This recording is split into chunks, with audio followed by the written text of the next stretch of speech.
হরে কৃষ্ণ। প্রশ্নোত্তরে কথামৃত। আজকের প্রশ্ন, তবে কি পাপ পুণ্য নাই?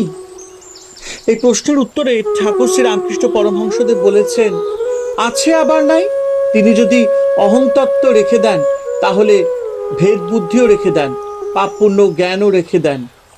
তিনি দু একজনেতে অহংকার একেবারে পুছে ফেলেন, তারা পাপ পুণ্য ভালো মন্দের পার হয়ে যায়। ঈশ্বর দর্শন যতক্ষণ না হয় ততক্ষণ ভেদ বুদ্ধি ভালো মন্দ জ্ঞান থাকবেই থাকবে।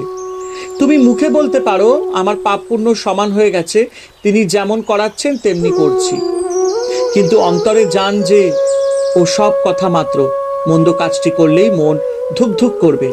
ঈশ্বর দর্শনেরও পরও তার যদি ইচ্ছা হয় তিনি দাস আমি রেখে দেন। সে অবস্থায় ভক্ত বলে আমি দাস তুমি প্রভু। সে ভক্তের ঈশ্বরীয় কথা ঈশ্বরীয় কাজ ভালো লাগে।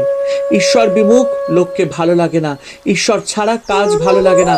তবেই হলো এরূপ ভক্তেতেও তিনি ভেদ বুদ্ধি রাখেন। হরে কৃষ্ণ। জয় ঠাকুর শ্রী রামকৃষ্ণ পরমহংসদেবের জয়।